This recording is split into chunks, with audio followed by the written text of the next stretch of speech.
اگر وہ اللہ کے گھر میں جاتے ہیں تو انہیں جانے دو، ان کی غلطی ان کی تھی، لیکن ان کی سزا دوسروں کو نہیں ملنی چاہیے۔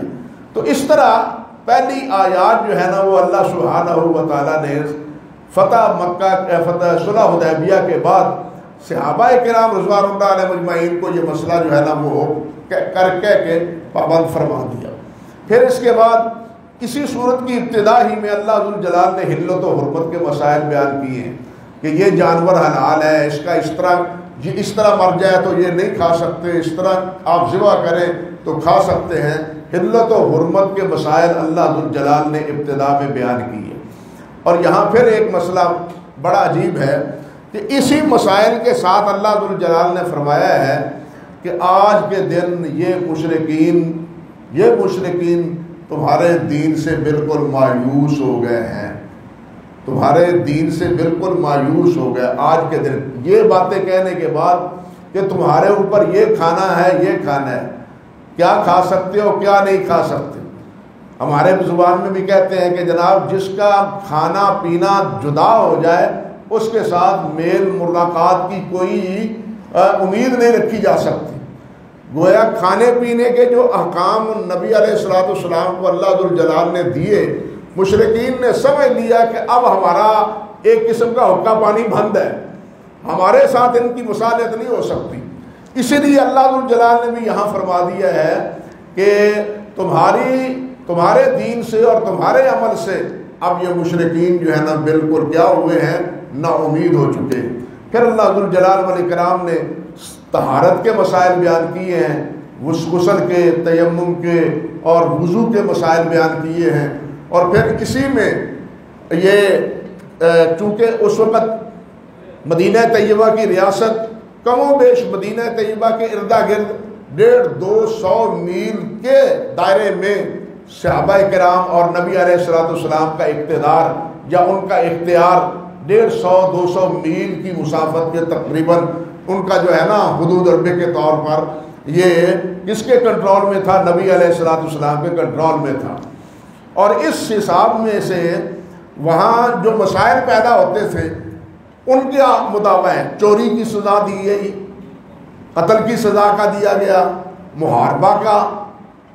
محاربہ یعنی انسان فتنہ اور فساد کھڑا کرے اس کے سزا کیا ہے، یہ چیزیں، یہ حدود، یہ بھی اسی صورت میں اللہ سبحانہ و تعالیٰ نے بیان فرمائے۔ حتیٰ کہ کوئی کسی کی آنکھ نکال دے، کوئی کسی کا ہاتھ کاٹ دے، کوئی کسی کی انگلی کاٹ دے، اس کے بھی اللہ ذوالجلال والاکرام نے قصاص کا اس صورت میں، دیت کا اس صورت میں تذکرہ فرمایا ہے۔ پھر اسی صورت میں اللہ سبحانہ و تعالیٰ نے یہود کی بھی تردید کی ہے اور نصارہ کی بھی کی ہے۔ یہود کی تو صرف ایک موقع پر ہے، لیکن کیوں کہ یہود تو ویسے مدینہ طیبہ سے نکل چکے تھے، جا چکے تھے، اس لیے ان کی ایک خباثت کا ذکر اللہ ذوالجلال نے یہاں اس صورت میں ضرور کیا ہے۔ وہ کہتے ہیں کہ جناب ید اللہ مغلولہ، اللہ کے ہاتھ خالی ہے، معاذ اللہ ثم استغفر اللہ۔ اللہ ذوالجلال نے فرمایا غلط کہتے ہو، جھوٹ بولتے ہو، اللہ ذوالجلال کے ہاتھ بھرے ہوئے ہیں اور وہ صبح و شام خرچ کرتے ہیں۔ اللہ تعالیٰ اپنے بندوں کو صبح شام نوازتے ہیں اپنی نعمتوں سے اور اپنے انعامات سے، اپنی فیضان سے، اس لیے اللہ ذوالجلال کا ہاتھ بندھا ہوا نہیں ہے، اللہ کے ہاتھ کھلے ہیں۔ اللہ اکبر۔ اور نصارہ کو ان کے عقیدے پر کھل کے اللہ ذوالجلال نے صورت میں ترغیب کی اور صاف صاف لفظوں میں اللہ نے فرمایا لقد کفر الذین قالوا ان اللہ هو المسیح ابن مریم۔ یہ دو گروہ تھے اس دور میں، جو ایک وہ جن کو آج بھی حلولی کہتے ہیں کہ وہ کہتے ہیں کہ عیسیٰ ہی خدا تھا، ایک وہ تھے جو کہتے تھے کہ 3 خدا ہیں، عیسیٰ علیہ السلام، روح القدس، مریم صدیقہ، تینوں کے بارے ان کے بارے میں بھی فرمایا لقد کفر الذین قالوا ان اللہ ثالث ثلاثہ، وہ بھی ان کے بارے میں بھی اور ان کے بارے میں بھی۔ اب یہ کتنے تعجب کی بات ہے، افسوسناک بات کہ اگر عیسائی یہ کہیں کہ عیسیٰ کون ہے؟ اللہ، تو عیسائی کیا ہوئے؟ کافر۔ ہم مسلمان کلمہ پڑھنے والے، ہم اگر کہیں کہ محمد کیا ہے؟ اللہ ہے صلی اللہ علیہ وسلم، معاذ اللہ ثم استغفر اللہ۔ وہ ایک پیر ہے محمد گڑھی شاہ کا، گڑھی والا، وہ کہتا ہے گر محمد نے محمد کو خدا مان لیا پھر تو سمجھو کہ وفادار ہے، دغاباز نہیں۔ انا للہ و انا الیہ راجعون۔ بلکہ کیا جانے آپ گاڑیوں کے پیچھے نہیں دیکھتے، اللہ لکھا ہوتا ہے نا، اللہ لکھا ہوتا ہے، لیکن وہ کس طرح اس اللہ کو لکھا کس طرح جاتا ہے، اس میں وہ نام منقش ہوتے ہیں ساتھ حضرت علی کا، حضرت حسن کا، حضرت حسین کا، حضرت فاطمہ الزہرا کا اور نبی علیہ السلام کا، وہ جو پانچ تن پاک کہتے ہیں۔ یعنی آپ اندازہ کریں کہ اللہ کا لفظ لکھا ہے، گویا کہ ان پانچ سے اللہ بنا ہے۔ انا للہ و انا الیہ راجعون۔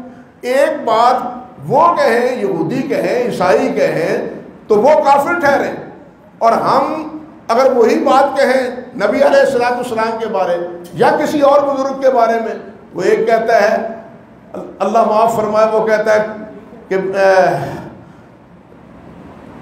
چاچڑ وانگ مدینہ ڈسے تے کوٹ مٹھن بیت اللہ، ظاہر دے وچ پیر فریدن باطن دے وچ اللہ۔ بلکہ بعد نے کہا ہے صوفیوں نے ان کی کتابوں میں کہ نبی صلی اللہ علیہ وسلم نے فرمایا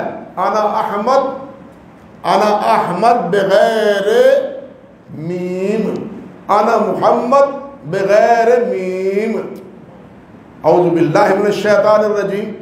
یعنی میں احمد ہوں لیکن بغیر میم کے، میم نکال دیں احمد میں تو باقی کیا رہ جاتا ہے؟ احد۔ گویا کہ میں احد ہوں۔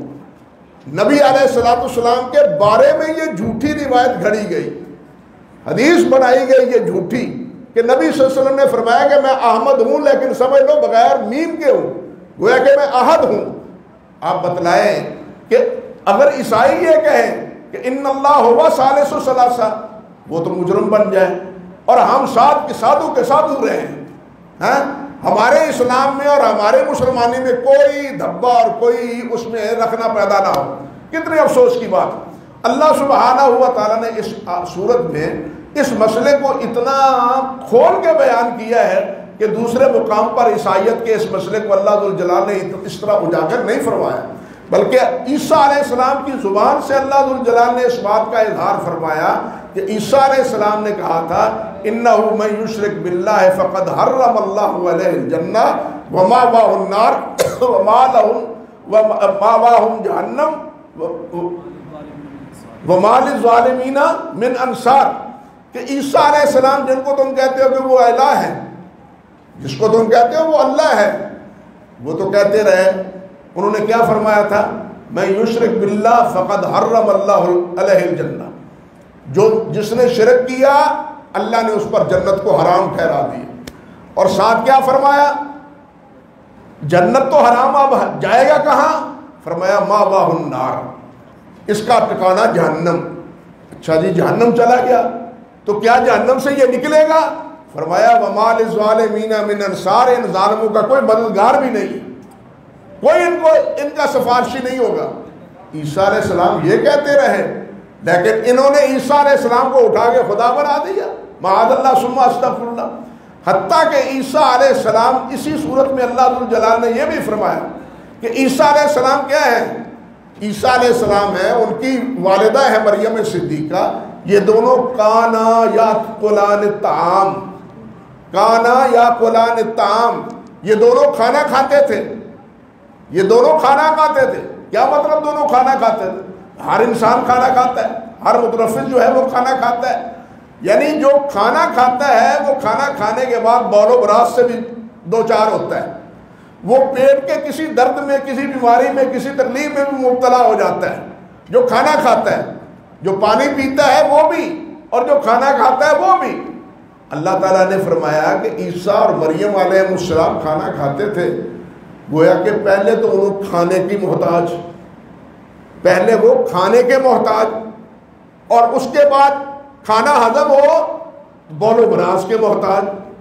وہ جو ایک کھانے کے ہاتھوں اتنے محتاج ہوں وہ معبود ہو سکتے ہیں، وہ الہ ہو سکتے ہیں؟ جو خود کھانے کا محتاج ہو وہ کسی کو کھانا کیا دے گا؟ جو کھانے کا محتاج ہے، اور جو کھانے کے بعد پھر بول و براز کا محتاج ہے۔ اگر بول و براز نہیں آتا کھانے کے بعد تو پھر ایک بیماری ہے، پھر پیٹ کا درد ہے، پھر اور ادویات لینا شروع کر دیتا ہے وہ، یعنی اتنی مجبوری اس کی، اور یہ پھر بھی اس کو کیا سمجھتے ہیں؟ اللہ سبحانہ و تعالیٰ بنا دیتا ہے، اللہ بنا دیا، الہ بنا دیا، معبود بنا دیا، انا للہ و انا الیہ راجعون۔ اور اسی صورت میں کہ آخری رکوع میں اللہ سبحانہ و تعالیٰ نے تو یہ بات بھی بیان فرمائی کہ قیامت کے دن اللہ ذوالجلال عیسیٰ علیہ السلام کو پوچھیں گے، عیسیٰ علیہ السلام کو پوچھیں گے کہ انت قلت للناس اتخذونی و امی الہین من دون اللہ، کہ کیا تو نے اور تیری والدہ نے، اماں نے کہا تھا کہ ہم دونوں کو معبود بنا لو، ہماری پرستش کرو؟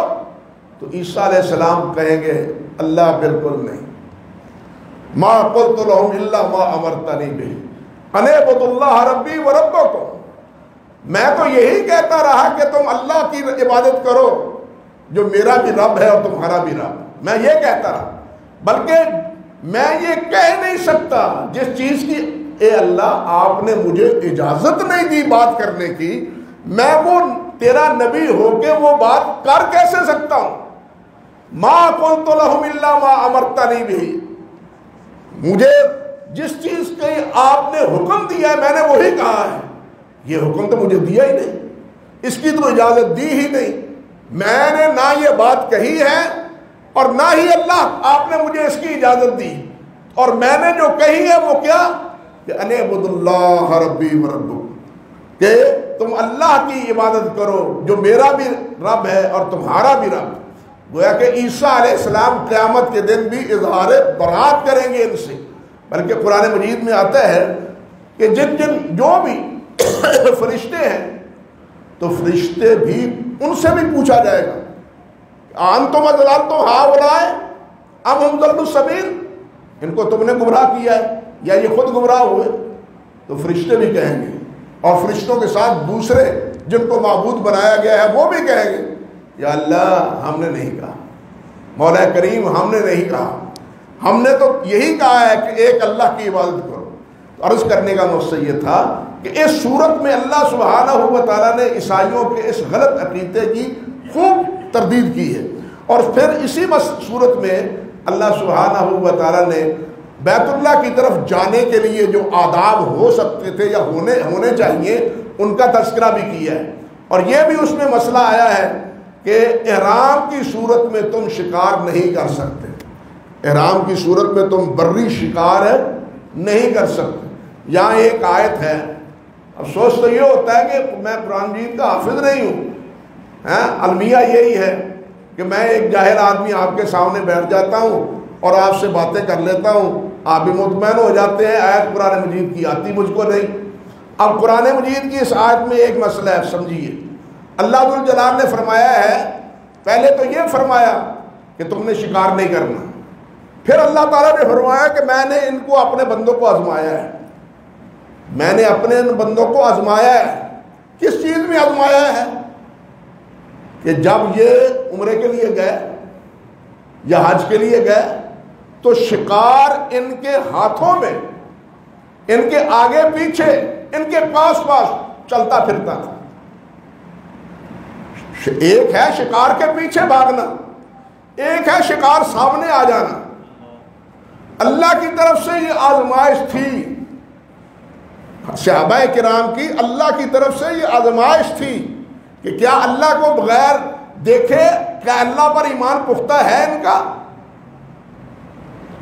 یعنی وہ شکاری جانور وہ پاس ہیں لیکن یہ ان کو ہاتھ نہیں لگاتے، یہ ان کو پکڑتے نہیں ہیں۔ آزمائش ہے یہ بالکل اسی طرح کی آزمائش جس طرح کے ہفتے کے روز یہودیوں کو اللہ تعالیٰ نے پابند کیا تھا، لیکن ہفتے کے دن مچھلیاں زیادہ آتی تھی، یاد آیا؟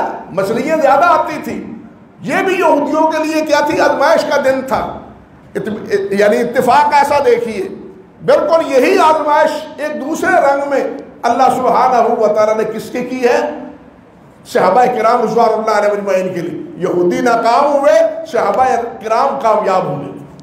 یہودی اسی کھانے پینے کے سلسلے میں ناکام ہوئے، اور حضرات صحابہ کرام رضوان اللہ علیہ اجمعین اسی کھانے پینے کے مسئلے میں جو آزمائے گئے اس میں وہ کامیاب اور کامران ہوئے اللہ کے فضل و کرم سے۔ لیکن یہاں ایک مسئلہ اشارہ کرنا چاہتا ہوں کہ یہ جو آزمائش ہے، یہ آزمائش، یہ مختلف اسلوب اس کے اور مختلف رنگ ڈھنگ ہوتے ہیں۔ آج بھی بعض حضرات کیا کہتے ہیں، سانو تو جو کچھ لبدا ہے دربار شریف تو لبدا ہے، اتوں ہی ملن ڈیا ہے، جڑی شے منگی دی اتوں لب پیندی۔ مجھے آپ بتلائیں کہ خالق کون ہے، مالک کون ہے، دینے والا کون ہے؟ اب اگر ہم یہ کہیں کہ یہاں سے ملتی ہے، یہاں سے ملتی ہے، تو یہاں سے جو مل رہی ہے کہیں یہ تو نہیں کہ یہ اللہ تعالیٰ کی طرف سے آزمائش ہے ہمارے ایمان کی اور ہماری توحید کی؟ بات سمجھے یا نہیں سمجھے؟ ہماری توحید کی اور ہمارے ایمان کی کہیں آزمائش تو نہیں کہ یہ ان کو دو، یہ مانگتے ہیں دو، حالانکہ انہوں نے نہیں کہا ہم سے مانگو، اللہ نے کہا ہے مجھ سے مانگو۔ یعنی عجیب مسئلہ ہے، کسی نے یہ نہیں کہا کہ ہم مجھ سے مانگو، اللہ نے کہا ہے مجھ سے مانگو۔ ہم اللہ سے مانگتے نہیں ہیں، اور جنہوں نے کہا ہے کہ نہیں کہ ہم مجھ سے مانگو ان سے مانگتے ہیں، اور پھر جب مل جاتا ہے تو کہتے ہیں جو کچھ ہے یہاں ہی سے ملا ہے، جو کچھ ہے یہاں سے ملا ہے۔ او بھائیو، یہ جو ملتا ہے یہ بھی ہمارے ایمان کا امتحان ہے، یہ ہمارے امتحان ہے ہمارے ایمان کا، کہ کیا ان کی توحید اور اللہ سے تعلق اللہ کے ساتھ مخلص ہیں یا نہیں، اللہ کے ساتھ خالص ہیں یا نہیں۔ اللہ ٹھٹکور کے دیکھنا چاہتے ہیں اپنے بندوں کو کہ میرا کون ہے اور ان کا کون ہے، لیکن ہم اپنا نقد ایمان ہار بیٹھ جاتے ہیں، ہم کوئی پرواہ نہیں کرتے اس چیز کی۔ اس لیے اس صورت میں یہ امتحان کی چیز بتلا کے ہمیں بھی خبردار کر دیا ہے کہ ایسے موقع پر یہ بالکل اسی طرح ہے جس طرح کفار کو اللہ سبحانہ و تعالیٰ مال و دولت دیتا ہے۔ مال و دولت اکثر و بیشتر کفار کے پاس ہے، ہر دور میں زیادہ رہا ہے کفار کے پاس۔ یہ بھی آزمائش ہے ایمان والوں کے لیے، ایمان والوں کے لیے یہ بھی ایک آزمائش ہے کہ کیا یہ کیا سمجھتے ہیں کہ کیا یہ اپنے فقر و فاقہ پر صبر کرتے ہیں اور شکر کرتے ہیں یا کفر تاہے کفر اختیار کرتے ہیں۔ اللہ کی مرضی، جس طرح جس کو چاہے آزمائے، جس میں چاہے جس طرح چاہے کسی آزمائش میں مبتلا کر دے۔ اللہ سبحانہ و تعالی ہمیں ہر قسم کی آزمائش سے محفوظ رکھے۔ ویسے تو ہم کوئی چھوٹا ہو بڑا ہو، باپ ہو بیٹا ہو، ماں ہو بیٹی ہو، بادشاہ ہو رعایا ہو، کوئی بھی ہو، وہ ہم سب کے سب معرض امتحان میں ہیں۔ یہ دنیا امتحان گاہ ہے، اس امتحان گاہ کا رزلٹ آخرت میں نکلنا ہے۔ اس امتحان گاہ کا رزلٹ نتیجہ کب نکلنا ہے؟ قیامت کے دن نکلنا ہے۔ اب اس امتحان گاہ کی تیاری میں ہم نے جو کرنا ہے وہ سب اللہ ذوالجلال نے اپنے پاک کلام قرآن مجید میں ہمیں بتلا دیا ہے۔ اب اس کی ضرورت ہمیں ہی ہے کہ ہم قرآن کو پڑھیں اور سمجھیں اور دیکھیں کہ قیامت کے دن کیا کیا سوال ہونے ہیں، کن کن چیزوں کے بارے میں بات پرس ہونی ہے۔ ہم ان سوالات کے جوابات کی تیاری کریں، جس طرح کہ حدیث میں آتا ہے نا، نبی علیہ السلام سے ایک صحابی نے پوچھا حضور متی الساعہ، قیامت کب آئے گی؟ آپ نے فرمایا ماذا عادت، تو نے قیامت کی تیاری کیا کی ہے؟ قیامت کی تیاری کیا کی ہے؟ یعنی ہمیں قیامت کب آئے گی کب نہیں آئے گی اس مخمصے سے میں نہیں پڑھنا، بلکہ ہم نے کیا کرنا ہے؟ قیامت کی تیاری کرنی ہے۔ من مات فقط قامت قیامت ہو، جو مر گیا اس کی قیامت قائم ہو گئی، اس کی دنیا تو ختم ہو گئی، اس کا آزمائش، اس کا امتحان قبر کے ذریعے اس کی ابتدا ہو چکی ہے۔ اس لیے میرے بھائیوں، ہمیں اپنی اس تیاری کی فکر کرنی چاہیے۔ اللہ سبحانہ و تعالی ہر قسم کی آزمائش سے ہمیں بچائے، شرک و کفر سے بھی بچائے، اور اللہ ذوالجلال توحید کا شناور اللہ ذوالجلال ہمیں بنائے اور اپنے پاک کلام سے ہمیشہ ہی مستفید ہونے کی توفیق بخشے۔ وآخر دعوانا الحمدللہ رب العالمین۔